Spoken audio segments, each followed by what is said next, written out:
For 9 years, I sacrificed everything for my dream house. No vacations, working holidays, ramen noodle dinners. You name it. So when my parents told me I had to give it to my unemployed sister because family helps family, I agreed it was time to help.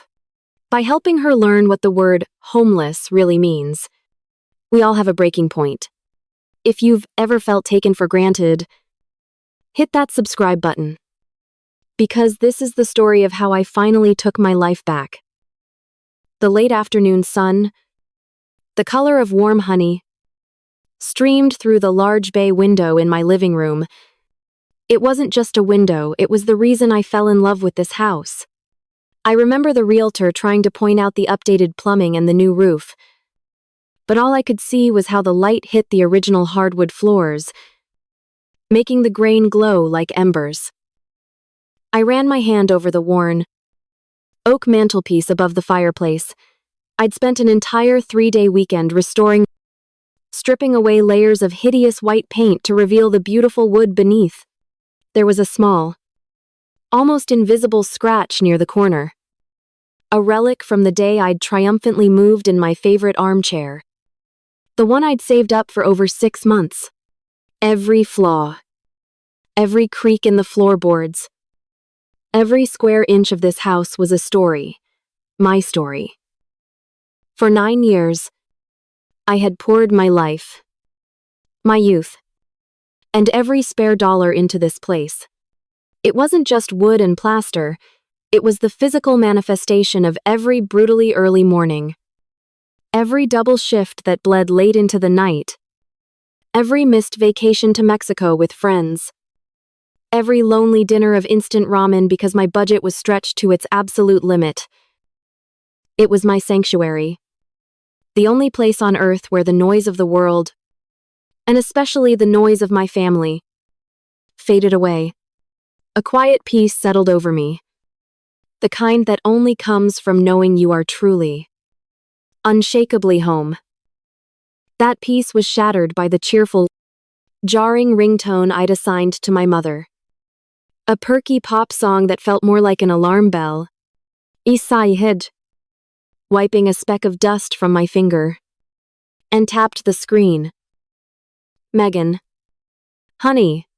Her voice was unnaturally sweet. A syrupy tone I'd long since learned was a prelude to a request. It was the voice she used when she needed me to co-sign a loan for my sister or lend Chloe a few $100s she knew I'd never see again. How's my hardworking girl? Hi. Mom. I'm fine. Just got home from the office. I kept my voice neutral. A technique I'd perfected over the years to avoid giving her an emotional opening. Oh. You're always at that office, they don't appreciate you enough, she said. A classic opening gambit. Listen. I was thinking, we haven't had a proper family dinner in ages. Your father and I want to have everyone over this Saturday. A little celebration. He hesitated, the gears in my mind turning. A little celebration was a code word. It meant there was an agenda. Oh, that's nice. What are we celebrating? Oh. You know, she said, her voice becoming airy and deliberately vague. Just family. Being together. Does there need to be a reason for family to see each other? The guilt was subtle. But it was there. Before I could politely decline, she barreled on, her voice regaining its sugary enthusiasm. Chloe will be there. Of course. She's so excited to see you. Be here around 6. And wear that nice blue dress. The one your father likes. See you Saturday. Honey. The line went dead. She hadn't asked if I was free. She hadn't waited for a confirmation. It was a summons. Not an invitation. A familiar knot of dread. Cold and heavy. Tightened in my stomach. It was never just dinner. When I pulled up to my parents' house that Saturday, The dread had morphed into a low-grade anxiety that made my palms sweat. I could see through the front window that the formal living room lights were on, the ones they only used for major holidays. Taking a deep breath, I walked up the path and let myself in. The scent hit me first: roasted rosemary and garlic, the unmistakable smell of their Thanksgiving turkey recipe. My father, Richard, was in the dining room, fussing over a bottle of Veuve Clicquot, the expensive champagne he bought once a year for his wedding anniversary. This was not a just because dinner. This was a full-scale production. But the real giveaway, the detail that sent a chill down my spine, was the seating arrangement. The dining table was immaculately set with the good china, the delicate, hand-painted porcelain plates that were my grandmother's legacy, and sitting at the head of the table, in the carved oak chair that was unequivocally my father's throne, was Chloe. She was glowing, preening under the chandelier light, and she gave me a radiant, self-satisfied smile as I walked in. It wasn't a welcoming smile, it was the smile of a victor. "Megan, you made it," she chirped, her voice dripping with false sincerity. She gestured vaguely to the empty seat to her left, a clear demotion in the family hierarchy. My parents bustled around me in a flurry of orchestrated hospitality. My mother took my coat, chattering about the traffic. My father pressed a heavy crystal flute of champagne into my hand, avoiding my eyes as he did so. Their energy was frantic, overly cheerful, like two people trying very hard to act natural. They were performing, and I was their unwitting audience. As I took my seat, my mind flashed back to a few weeks prior with painful clarity. I'd gone into my garage to find a set of large, neatly taped moving boxes stacked against the far wall, taking up the space where I usually stored my gardening supplies. They were all labeled in Chloe's loopy, dramatic handwriting: Chloe's winter clothes, Chloe's art books, Chloe's keepsakes. I remembered calling her, confused. Her laughter on the phone had been light and dismissive. "Oh my God. Meg? Don't have a panic attack." She'd giggled. "My landlord is fumigating my building for termites. Can you believe it? I just needed to store some stuff for a little while. You have that huge 2-car garage all to yourself. I knew you wouldn't mind, it's just temporary. I'll probably grab them in a couple of weeks." Just temporary. The same words she used for the 3 times my parents had been forced to pay her rent this year because she was transitioning between creative projects. The same words I'd used to myself when I transferred her the $1,500 for a new laptop 6 months ago. Money I still hadn't seen a dime of. Looking at her now, holding court at the head of my father's table, I realized those boxes weren't in storage. They were in staging. They were the first wave of a carefully planned occupation. Dinner was a masterclass in manipulation. It was a blur of superficial small talk, all of it orbiting Chloe. My parents praised her for a single pottery class she'd taken. They marveled at her resilience in the face of a tough job market. I sat silently, pushing food around my plate, feeling more and more like a ghost at the table. Finally, as my mother brought out a fancy tiramisu from the expensive Italian bakery downtown, she clinked her glass with a spoon. The performance was reaching its climax. "Well?" she began, her smile so wide it looked painful. She beamed at everyone, but her gaze lingered on Chloe with pure adoration. "We have some wonderful news to share. As you all know, our Chloe has been going through a bit of a tough time lately, navigating her path, and we've been trying to figure out the best way to support her as a family." My father nodded proudly, puffing out his chest. "Family helps family. That's what we've always believed. You lift each other up." I held my breath, my knuckles turning white around the fragile stem of my champagne flute. I knew what was coming. I could feel the invisible walls of the trap closing in around me. Chloe spoke up then, her voice soft and sweet, carefully modulated to sound vulnerable. The very picture of innocent need. After a lot of thought and some really deep conversations with Mom and Dad, she said, her eyes finally flicking to meet mine for a fraction of a second. A glint of triumph in them. We've come up with the perfect solution. It's so perfect. I can't believe we didn't think of it sooner. I'll be moving into Megan's house next week. She said it so simply, so matter-of-factly, as if she were announcing a change in the weather. She continued, a gentle smile playing on her lips as she addressed the room. I've already started packing the rest of my things. It should only take a day or so to get everything over. It'll be so nice not having to worry about rent for a while. I can finally get a proper art studio set up in the spare bedroom and just focus on my portfolio. I looked from her to my parents. They were a united front, nodding in agreement, and their faces glowing with satisfaction. They had solved the Chloe problem, and all it cost was my home, my peace, my entire life. No one was looking at me for a reaction. My consent was not a factor. It was a foregone conclusion. The air in the room felt thick and heavy, and I couldn't seem to draw a full breath. My heart was pounding a frantic, painful rhythm against my ribs. A trapped bird beating its wings against a cage.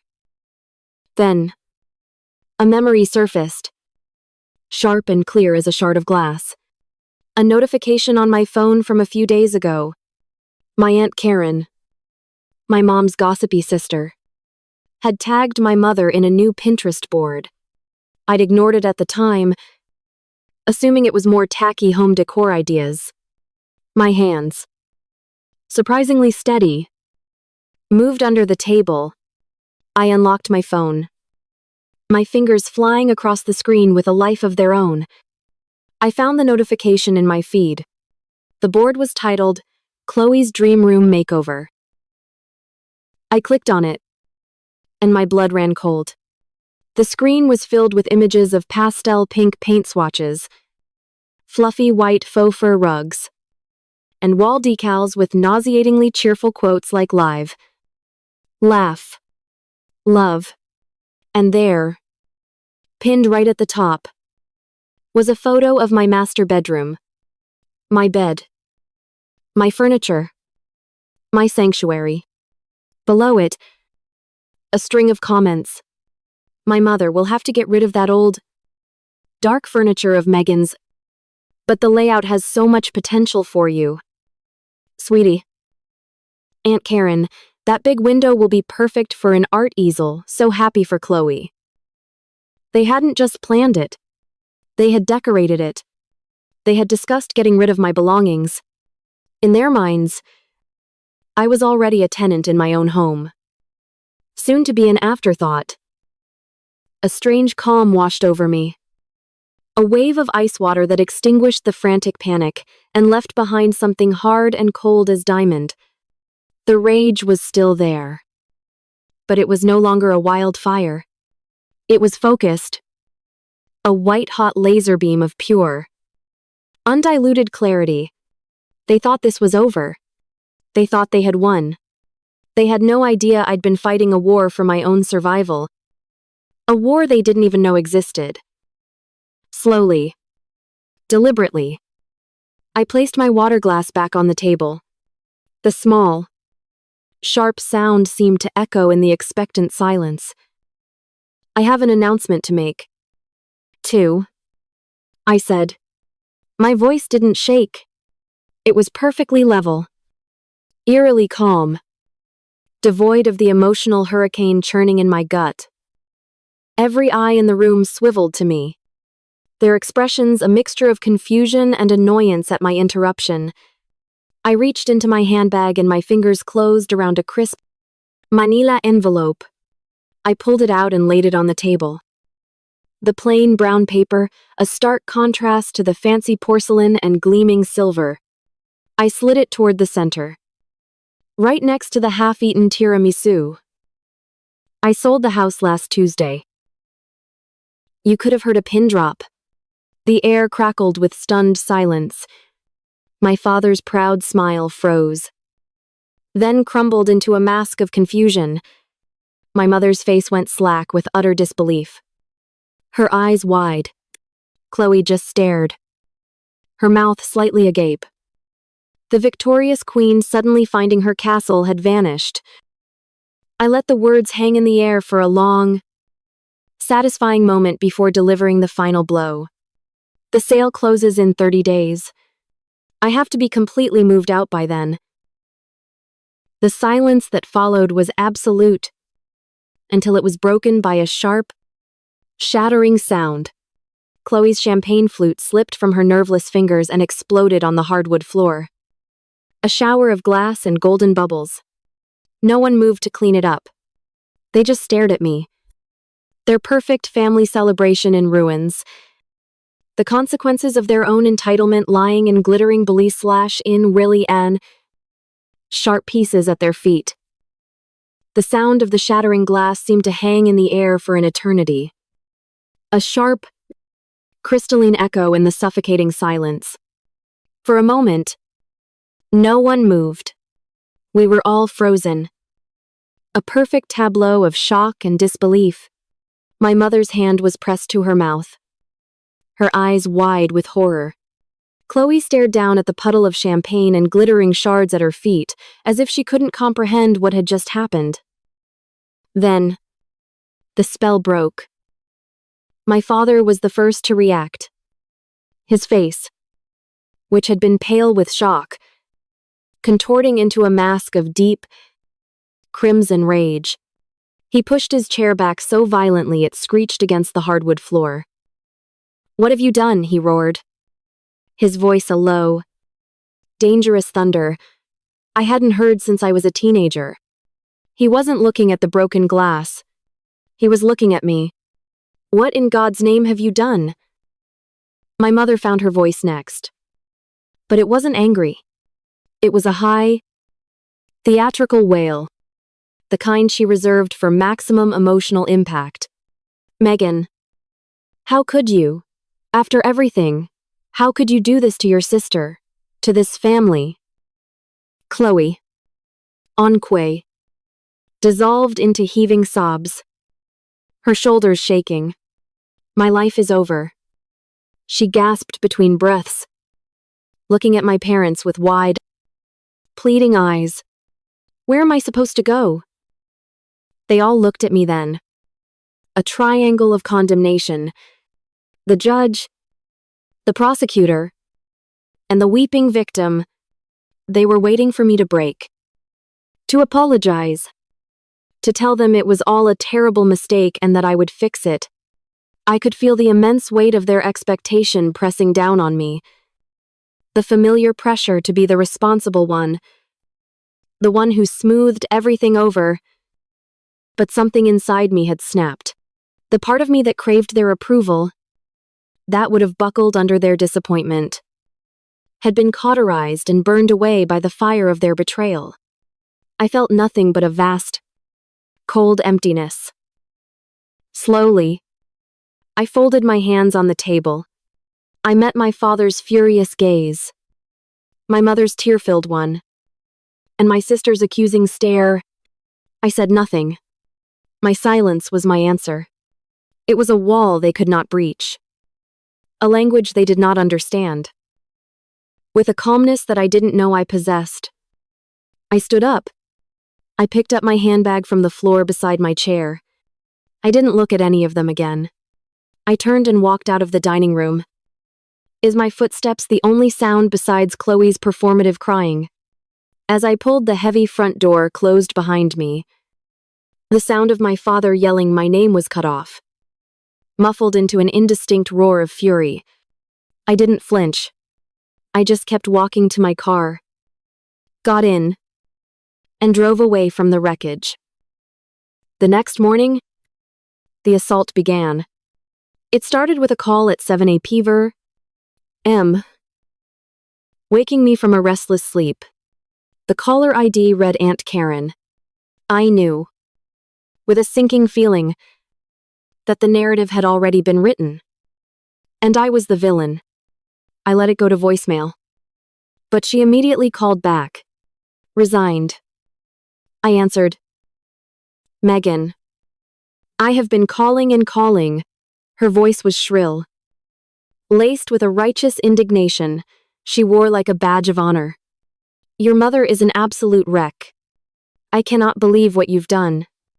Your poor sister. To throw her out on the street like that, after all your parents have done for you. After all the sacrifices they've made. Aunt Karen. I said. My voice flat and tired. You don't have all the facts. I have the facts that matter, she screeched. The fact is that your sister needed a place to stay. And you. With your big, beautiful house that your parents helped you get. By the way, a lie.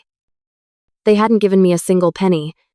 You decided to sell it out from under her just to be cruel. It's a heartless, selfish thing to do. I didn't argue. I just said, I have to go, and hung up before she could draw another breath. An hour later, it was my Uncle Robert. My father's brother. His tone was different. Not angry, but heavy with a deep, paternal disappointment that was somehow worse. Meg. It's your uncle, he said. As if I didn't know. Your dad called me. I'm not going to yell. I just want to say I'm disappointed in you. That's not how we raised you to treat family. Each call was like another stone being thrown. Another blow chipping away at my resolve. They had all heard the same story. Chloe's carefully crafted tale of woe in which she was the innocent victim and I was the cruel, unfeeling monster. The truth didn't matter. Their version was easier. More dramatic. Later that afternoon, I was trying to lose myself in a meaningless work report when my phone buzzed with a message from a friend. It was a screenshot. My heart plummeted. I knew what it was before I even opened it fully. It was from Facebook. Chloe had posted a picture of herself. A carefully framed selfie where her eyes were red-rimmed and a single perfect tear was tracing a path down her cheek. The caption was a masterpiece of passive-aggressive manipulation. It's a special kind of pain when your own flesh and blood, the person you're supposed to be able to count on the most, turns their back on you in your darkest hour. She wrote, I've always believed in family first. But I guess some people only believe in themselves. Sending love to anyone else out there feeling abandoned and homeless tonight. You're not alone. The comment section was a flood of sympathy for her and vitriol for the anonymous evil sister she described. I'm so sorry. Sweetie, some people are just selfish. You can come stay with me. What a terrible person your sister must be. I felt a hot flush of shame and anger creep up my neck. She had taken our private family crisis and broadcast it to the world, painting me as a villain in a story I never even wanted to be a part of.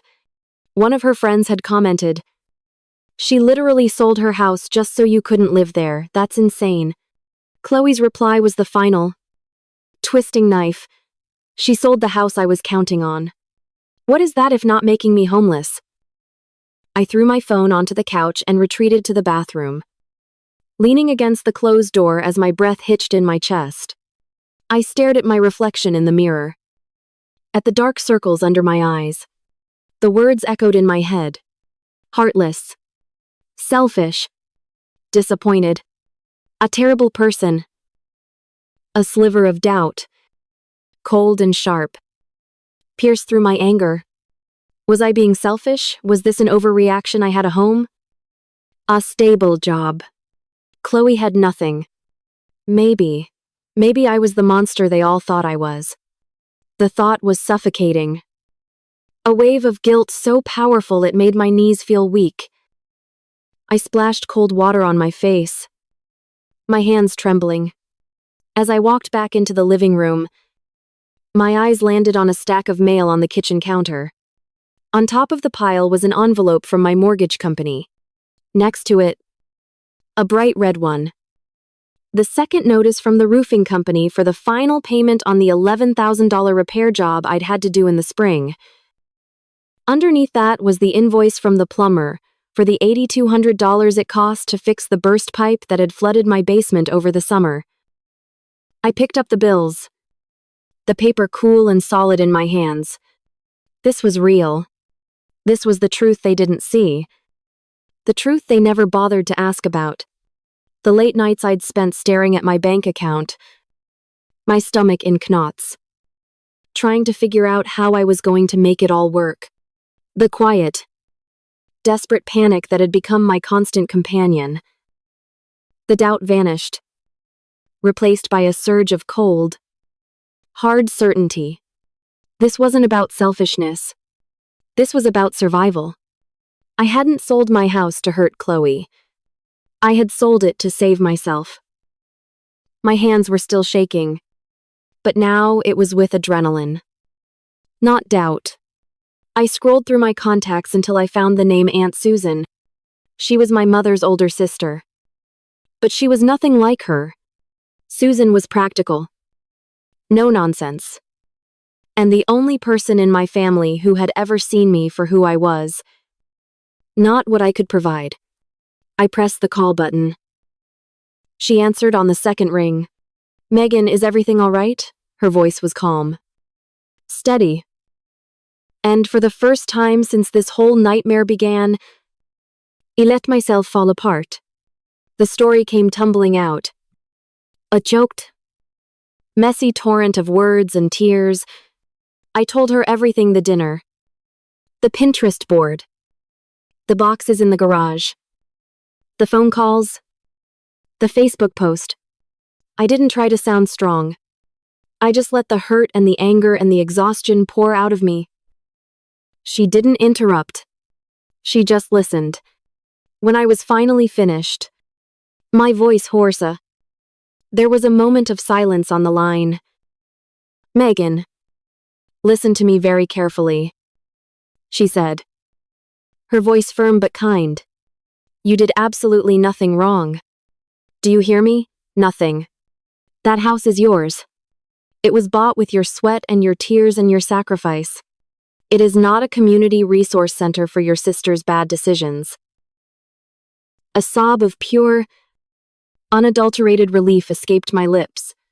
To hear someone, just one person, validate my reality felt like being pulled from drowning. "They're going to try and make you the bad guy," she continued, her voice hardening. "Your mother will cry. Your father will bluster. And Chloe will play the victim until she gets an Oscar. Do not let them. You hold your ground." We talked for another half an hour. By the time we hung up, I felt like I could breathe again. The weight on my chest had lifted, replaced by a fragile but growing sense of resolve. That evening, just as Aunt Susan had predicted, the next move was made. My phone buzzed with a text message. It was from my dad. "Family meeting. Sunday. 2 p.m. Your Aunt Susan's house. Since she seems to be the only one you'll listen to, everyone will be there. You must be there to fix this." It wasn't a request. It was a summons. An order from the patriarch to a disobedient child. They weren't calling a meeting to understand. They were calling a trial to force my surrender. I spent all day Saturday preparing for it. This wouldn't be a battle of emotions. I knew I would lose that. This would be a battle of facts. I went to my home office and started printing. I printed out the last 3 years of my bank statements, highlighting every transfer to Chloe and every payment to my parents for her emergencies. I printed out the massive invoices for the roof, the plumbing, and the $5,000 HVAC system that had died in the middle of winter. I took a high-resolution screenshot of the Pinterest board, complete with my mother and Aunt Karen's cheerful comments about getting rid of my furniture. I methodically organized everything into a neat, professional-looking folder. This wasn't just paper, it was my armor.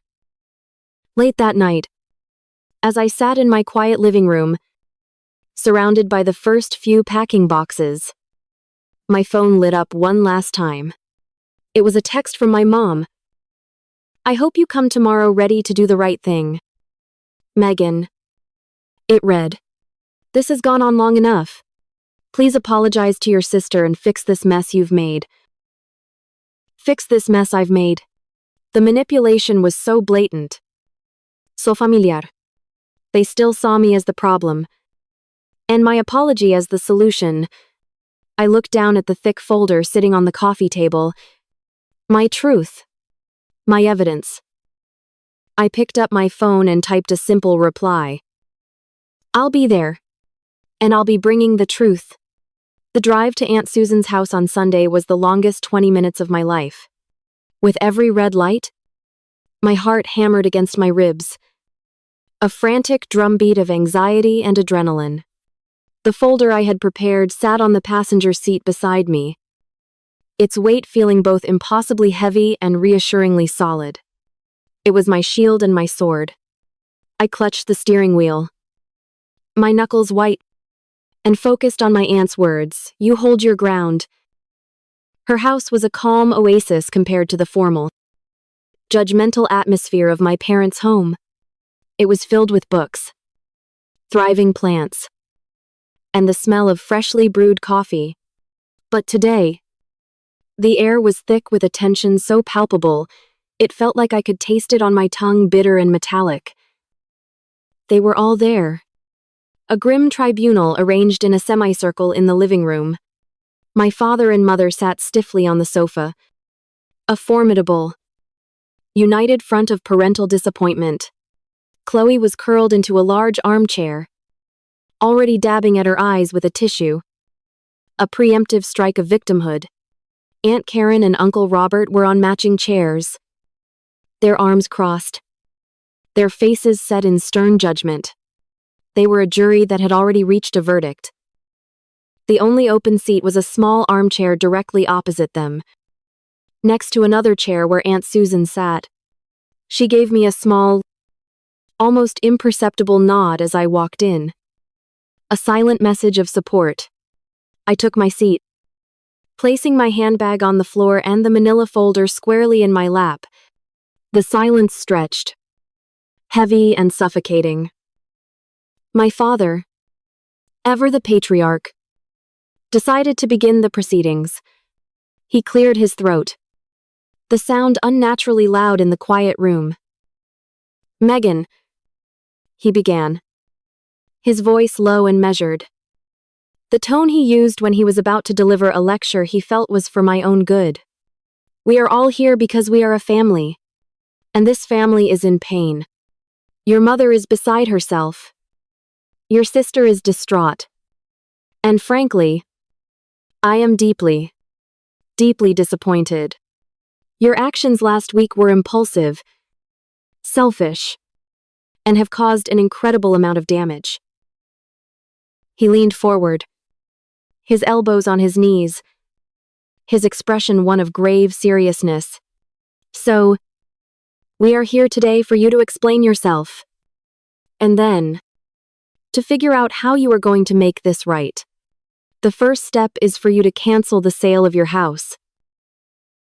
I looked at him, at the absolute certainty on his face that he was in the right, that this was all my fault, that a simple apology and capitulation were all that was required.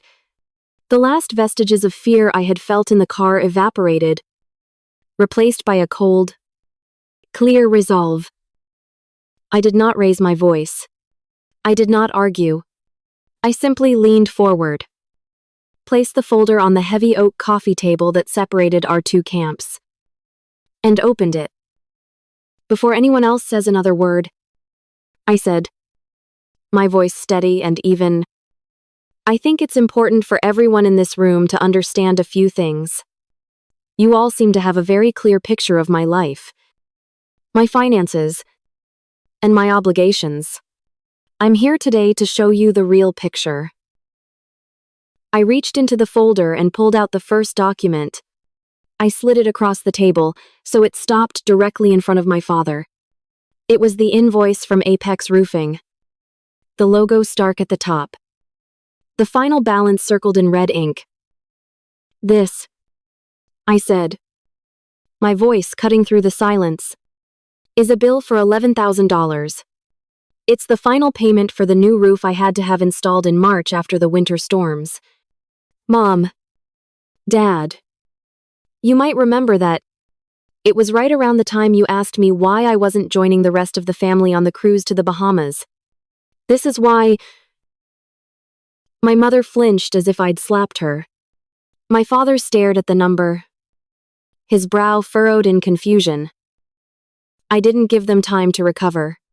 I reached back into the folder and pulled out the second document. It was even longer. A multi-page, itemized bill from the plumbing company. I placed it next to the first one.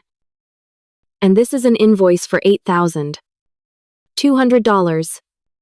I continued, my gaze sweeping across the room to include my aunt and uncle. That was to repair a burst pipe in the basement and mitigate the subsequent water damage in July. Uncle Robert, if you asked me at the Labor Day barbecue why I was still driving that beat-up old sedan, it's because I had to sell the reliable car my grandmother left me to pay for this, so my foundation wouldn't rot. A flicker of something uncertainty perhaps crossed Uncle Robert's face. He uncrossed his arms. The solid front of their judgment was beginning to show cracks. And finally, I said, my voice dropping slightly. I pulled out the last stack of papers. It was 3 years of bank statements. I didn't slide them across. I fanned them out like a poker hand. The pages showing a steady, terrifying decline. I tapped the very last page. A summary from the previous month. This is my savings account. As of last Friday, the total balance was $78.50. I let that number hang in the air. A pathetic, damning testament to my reality. I looked at each of them in turn. My gaze lingering on my parents, on my weeping sister. In the last 3 years, I have poured over $24,000 in emergency repairs into that house, just to keep it standing. In that same 3.5 years, not one of you has ever, not once, called me up just to ask, Megan, how are you doing? Are you okay? Is there anything you need? The room was utterly still. The only sound was the ticking of the grandfather clock in the hall. Chloe's sobs had subsided into quiet little hiccups. The narrative they had all agreed upon, that of the wealthy, selfish daughter hoarding her resources, was disintegrating before their eyes. Into that silence, a new voice emerged. It was my Uncle Michael. A quiet, pragmatic man who had been observing the entire exchange without a word. He looked not at me, but at his niece. Chloe, he asked, his voice calm and devoid of judgment. You've said you're going through a hard time. Can you tell us? When was the last time you actually went on a job interview? Chloe was completely blindsided. The question wasn't about her feelings, it was about her actions. It required a factual answer she did not have. Well, I've been putting out feelers, she stammered, twisting the now shredded tissue in her hands. It's really difficult right now for creatives. I'm looking for the right fit. I don't want to just take any dead-end job. Her excuses, which had always worked so well in the past, sounded hollow and pathetic next to the pile of very real, very large bills on the table. Her mask of the unfortunate victim was crumbling, revealing the petulant, entitled person beneath. I knew it was time. I reached for my tablet, which I had placed beside the folder, I turned it on, the screen flaring to life. I opened the photo gallery, and while I was working 60-hour weeks to stop my basement from flooding, I said, my voice dangerously quiet, I want to show you all what my mother and my Aunt Karen were busy with. I turned the tablet around so everyone could see the screen. It was the screenshot of the Pinterest board Chloe's dream room makeover, the bright pink color scheme, the fluffy rugs, the inspirational quotes. It all looked obscene in the tense silence of the room. I zoomed in on the comments section, where my mother and my aunt were cheerfully discussing the disposal of my furniture, the furniture I had spent years saving for. A strangled gasp came from Aunt Karen, her face flushing a deep, mottled red. She had been caught. My mother just stared, and then her face crumpled, and she began to cry, not the loud, dramatic wails of before, but shameful sobs. It was too much for Chloe. With her financial situation exposed and her secret plans laid bare, she had no weapons left. Her face twisted in rage. You all hate me, she shrieked, jumping up from the armchair. You've always hated me, you just want to see me fail. And with that, she grabbed her purse and stormed out of the room, slamming the front door so hard that a framed picture on the wall rattled. This time, a strange and wonderful thing happened. Nothing. No one jumped up to comfort her. No one ran after her. My mother continued to cry silently into her hands. My father, who had been so full of righteous fury just minutes before, looked old. He was slumped back against the sofa, his eyes fixed on the pile of invoices on the coffee table as if he were seeing them for the first time. The center of our family's gravity, which had for so long revolved around Chloe's endless needs, had finally, blessedly, shifted. After a long, heavy silence that stretched for what felt like an hour, my mother finally looked up. Her eyes were red and swollen, and when she looked at me, there was a new, horrifying understanding in them.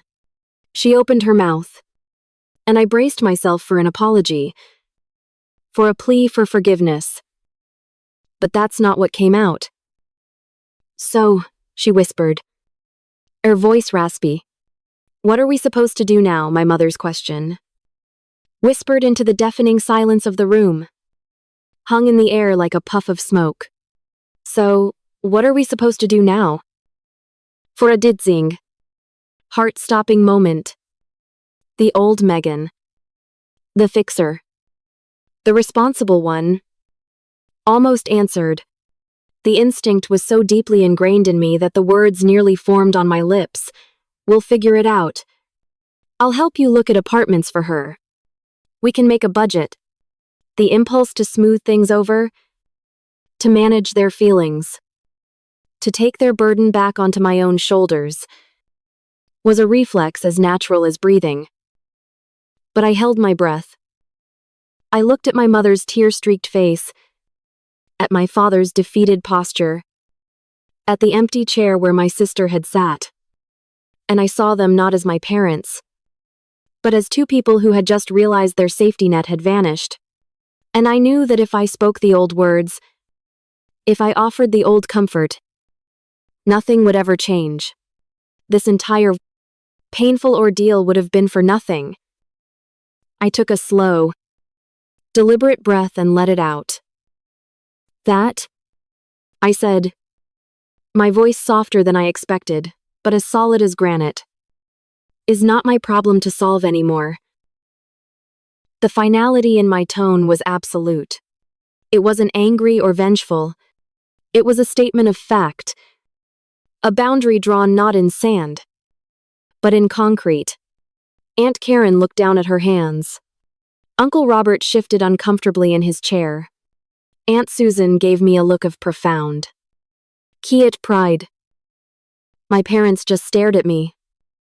the full weight of their daughter's independence finally, crushingly, settling upon them. There were no more arguments. No more accusations. The fight had gone out of them, leaving behind only the bewildering reality that their long-established family order had been irrevocably broken. I had abdicated my role, and they had no idea how to proceed without me in it. I gathered the papers from the coffee table, my hands perfectly steady now, and slipped them back into the manila folder. I stood up, picked up my handbag, and walked towards the door. "Thank you for hosting, Aunt Susan," I said, pausing to give her hand a squeeze. "Anytime, dear," she whispered back. "Anytime." I didn't say goodbye to anyone else. I didn't need to. I walked out into the cool afternoon air. And for the first time in my adult life, I felt truly, completely, breathtakingly free. A week later, I was surrounded by a fortress of cardboard boxes. My house. My beautiful, hard-won sanctuary was in a state of chaotic transition. The echo of my footsteps on the bare floors was a constant reminder of the impending deadline. I was taping up a box labeled "Kitchen Fragile" when the doorbell rang. I wasn't expecting anyone. Through the peephole, I saw my parents standing on the porch, looking small and uncertain. With a sigh, I opened the door. "We need to talk," my father said, without any preamble. "There's nothing left to talk about," I replied, not moving from the doorway. "Please, Megan," my mother said, her voice strained. 5 minutes. Reluctantly, I stepped aside and let them in. They stood awkwardly in the entryway, looking at the stacks of boxes, the tangible proof of my departure. "We were thinking," my mother began, wringing her hands. "Chloe, she's found a small apartment. It's not much, but it's a start. The thing is, she needs first and last month's rent, plus a security deposit. We were hoping you could help her out. Just a loan. To get her on her feet." I stared at them. I honestly could not believe it. After everything that had been said, after all the truth that had been laid bare on that coffee table, they were here, asking me for money. The old patterns were so deeply worn, they couldn't see. They were walking in the same tired circle. A laugh escaped my lips. It wasn't a happy sound. It was dry, and full of a weary disbelief. "No," I said. My father's face darkened. "Megan, don't be like this. She's your sister. And I have been helping my sister my entire adult life," I countered, my voice dangerously calm. "I have been the family emergency fund, the lender of last resort, the solution to every problem Chloe creates. And all it has done is cripple her. And all it has done is nearly bankrupt me. So, no, the bank of Megan is permanently closed." I walked over to the small table by the door where my handbag sat. I took out my wallet, but instead of cash, I pulled out a small, crisp business card. I held it out to them. "This is the name and number for Jessica Albright," I said. "She's the head of human resources at my company. I spoke to her on Friday. They have an entry-level data processing position open. It's full-time. With benefits, the pay isn't great. But it's a steady paycheck. It's a start." I told her my sister might be calling. I pushed the card into my father's hand. "I will not give Chloe another dollar. But I will give her this. A chance. What she does with it is up to her." My mother began to cry again. the silent, defeated tears I had seen at my aunt's house. But as my parents turned to leave, their shoulders slumped. I saw Chloe, who had apparently been waiting in their car. She got out and walked up the path. She wouldn't look at me, but she held out her hand to her father. He gave her the business card. She glanced at it for a fraction of a second. Her expression unreadable, before slipping it into the pocket of her jeans. Then, without a word, she turned and got back in the car. It was the smallest of gestures, but it was something. 3 months passed. The chaos of moving gave way to the quiet rhythm of a new life. I was settled in a modern, one-bedroom apartment downtown. It was smaller than my house, with none of the history or the hand-restored character. But it was clean and bright and blessedly low maintenance. My rent was 40% less than my old mortgage payment had been. For the first time in years, when I paid my bills, there was money left over. A significant amount? The feeling was so foreign, so intoxicating. I would just stare at my banking app, marveling at the number. The crushing weight of financial anxiety that I had carried for so long had lifted. I hadn't realized how it had hunched my shoulders, how it had lined my face with worry. Now, I felt lighter. I started sleeping through the night. I joined a gym, and with the extra money and newfound free time, I did something I had wanted to do for over a decade. I signed up for a photography class at the local community college. I bought a real camera and spent my weekends exploring the city, looking at the world through a new lens, finding beauty in the mundane, the way the light hit a brick wall, the intricate pattern of a wrought iron fence, the candid expression on a stranger's face. I was creating something for myself, for no other reason than the joy of it. I had minimal contact with my family. My mother would send stilted, one-line texts asking if I was okay. I would reply with a simple, "Yes. I hope you are too." It was a start. Then, one evening, I got a text from Aunt Susan. "Just had dinner with your parents." It read, "Guess what? Chloe is still working at your company. She complains about it constantly. Says the work is boring and her boss is a moron. But she hasn't quit. And your parents made her start paying them $200 a month for her car insurance and phone bill. She's furious about it. Thought you'd want to know.